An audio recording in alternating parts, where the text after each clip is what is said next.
Chris, I asked Chris this. He talked about offensive identity. I understand every week you're trying to game plan to win games. At some point, do you almost have to just run your offense, and if it doesn't lead to success on Saturday, then so be it, because this is a bigger picture going forward? Yeah, I think it's, in fact, we talked about that, and I thought about it the last couple of weeks, because we've been kind of just hodgepodging around a little bit, trying to fit, trying to fit to our personnel, try to use our best players as best we can, and get something to happen. When you do that, sometimes you get a little bit too scheme-oriented, and really, in the end, you kind of get to the point where the plays somewhat don't matter. I mean, it's more how you play, how aggressive you are fundamentally, and how tough a team you are, and it's establishing that type of identity. I think that's something that I think we're going to kind of set the course with here these next 5 weeks, and make it more important to everybody to establish what it is to play against this team. You know, I know what it used to be, you know, in terms of making sure that when the opponent leaves, that regardless of what happens on the scoreboard, they know that they had a long day, because they played against some tough guys that got after it and played the right way. So I think it's more about that. I think it's a good question. You know, I think it's something I've thought about the last couple of weeks, when you're saying, okay, let's try this, to try to get the ball to this guy and this guy. Maybe it's something we haven't been doing a ton of, but it fits against their scheme. Then you really get it oiled up sometimes in a couple of shots in practice, probably not. And sometimes it works out, sometimes it doesn't.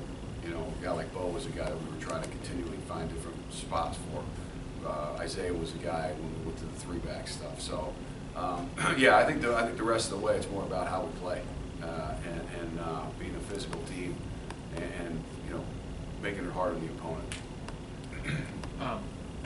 With Jonathan, you know, he played in 2 games. You guys threw him out there late fourth quarter Saturday. He's now played in 3 games. Right. With whatever you're planning or doing with him, how much is the redshirt situation taken into account, being he only has 1 more game to play in that respect? Oh, it definitely is. You know, we have to be smart. I mean, we're not going to, I think at the end of the week, you know, we talked about it last week. It didn't really factor in a ton in terms of what we had planned, and if Travis and Davon both stayed kind of healthy as they went through the game, how much would he play? But then there was an opportunity to get him in there to do a little bit more than he had done the week before. So it was good to see. I mean, it's because it's so different in a game than it is whatever we can simulate right now in practice in terms of scout team, and even when we go good on good against our defense.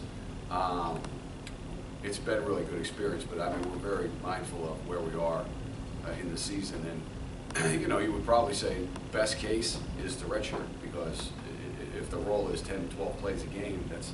But you know, that's a little bit up to him. You know, we'll discuss it with him also. But that we are pretty mindful of that. And you know, just in general, when a guy's played in 2 games already, and you know, a game like Saturday, you know, the outcome wasn't in doubt. What's the value of throwing him out there late and burning a 3rd game, leaving you with only 1? Well, I think it's just you have to see him play in real time. You know, I mean, real. Like I said, you know, real. It's nice to think, because it's the same thing with, like I said, a lot of these guys.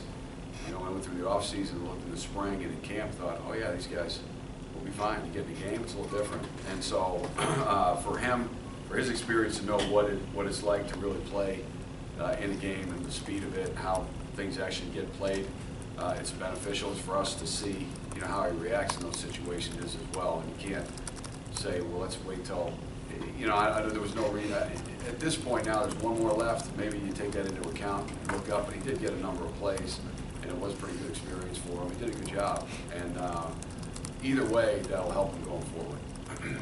Art struggling last week. I mean, spending so much time with him, what's holding him back? What part of his game, maybe more so than others, that's really, you know, hurt him this early? Well, I don't, you know, I could hate to you know, go. That's what happens. I think when there's a smaller sample size, every week is like, you know, do or die type thing. You know, I think he was a little bit restricted at times, and at other times could have moved a little bit better in the pocket in terms of just creating space, just those subtle movements, to give yourself a little more time and a little more space to get the ball out, or to move on to the next guy, you know, rather than get kind of stuck in one spot and kind of almost feeling like, oh, I got to get this out. You know, I think that's it. I think that's just a feel for the pocket and the spacing in the pocket. I think that's the stuff that's got to come a little bit more, whether it's pushing up or just a little move to the right or left to give yourself a little more room to get to that next read or to get the ball where it needs to go. I think that would be the one thing that, and again, a lot of that is, it's the same thing. You know, you can drill it and you can run at them and hit them with sticks and you make them move and all that. That's fine. When it happens for real, it's a little bit different because you got the big guys with their arms up, and you know, I think those are the things that you know, we'll simulate as best we can, but really they just come from experience.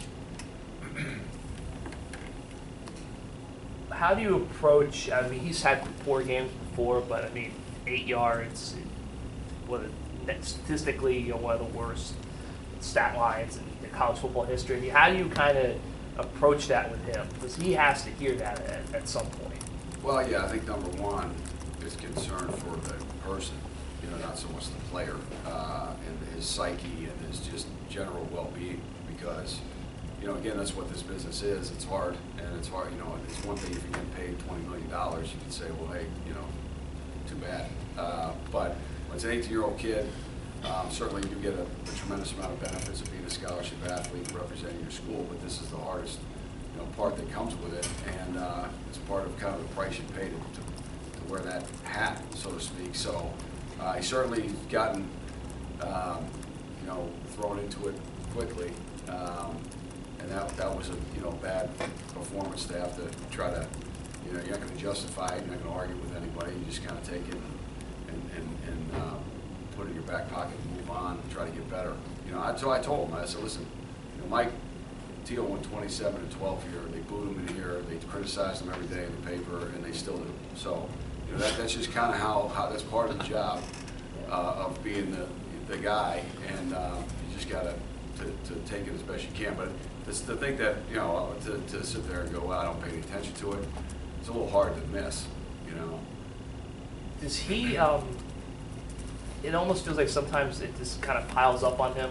Like this past week, like you guys at the fourth field position to start, then it's 10-0. Then there's the I'm not sure what happened, but the legal man downfield. He loses that first down. You guys kind of stalled out. Right. And it's all. And he just, do you feel that he presses at some point and maybe just tries to make something happen? And because it seems like it's regressive a lot of times in the game with his picks. Well, I do think, and maybe he did at Kansas too. I did think in the game early, he was very vocal and aggressive. Like, so I want to, you know, I want to make something happen type of. I was, you know, usually it's a little bit the other way around. You know, early on it'd been, hey, I'll just throw it to the back, or I'll just check it down. It was like, well, you know, just read it out if it takes you back. This was like, hey, like even if one to Bo, I'm like, Shameen was. I mean, I had a chance. I mean, you're going to get, hopefully, some point we come down with one of those. But I mean, Shameen's wide open, and it's like I was trying to take a shot. I'm trying to, you know, I think he was very aggressive going into the game, which isn't a terrible thing. But I do think then all of a sudden, one bad one, two bad ones, and score, and it becomes overly aggressive. That might have been a factor to it as well. Take two more questions. Do you ever tell him, and like, I know, I think it was like the Jets had done with Mark Sanchez, with like there'd be like a certain like color code, like you tell them like, hey, we can't be aggressive here, we can. I don't think they, you know, I don't. No, I think that's all part of the growing process of understanding and just trying to be patient going through. I know they did that. I know they did that. I think Dilfer way back with the Bucks, it was like one guy to the back or one guy to run or whatever they were doing way back when they were in Baltimore. I guess Baltimore. But no, I don't know if we get to that.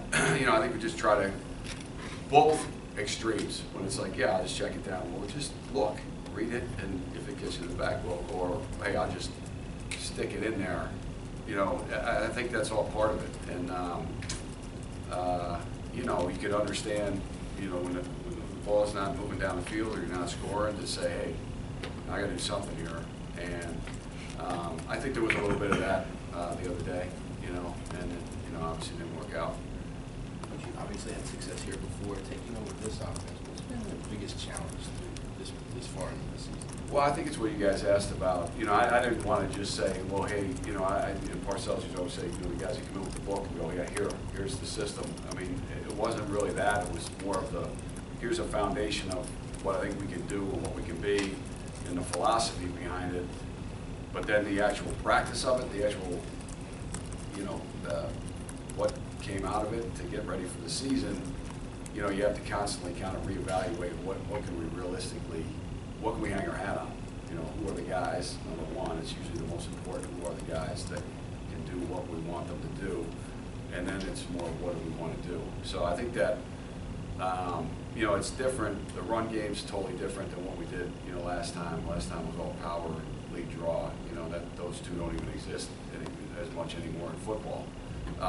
So it's a different run scheme, and then the different play actions off of it. So you kind of it's a different scheme, but it's the same thing. Like what I kind of pictured coming in, we're not necessarily really doing all of it for sure. I don't know what percentage of it, and we've had to tweak a number of things just to try to use the guys that we have. I think the system is pretty flexible, and it's got really everything in it that you'd want in terms of personnel groups, formations. We've cut down a lot of the shifts and motions the last few weeks just because it would put a little bit more on as many young guys as we have, which is another thing that they had to do. So we cut that out. So there's a lot of stuff that's kind of cut out that I think when you look out, there's 10 out of 11 guys that are playing out there are all coming back, most of them for several years. At some point, these things will become second nature to them. But right now, it's a little bit of a simplified idea, and I think that's kind of what James was getting at before. I think now it's more about how we play. Here's the base stuff that we want to get good at something and use our best guys down the stretch and try to at least get some positive results for them because they've been working awfully hard at it with really not a lot of reward. Thanks, Coach. Thanks, Joe. Good job. Thanks, guys.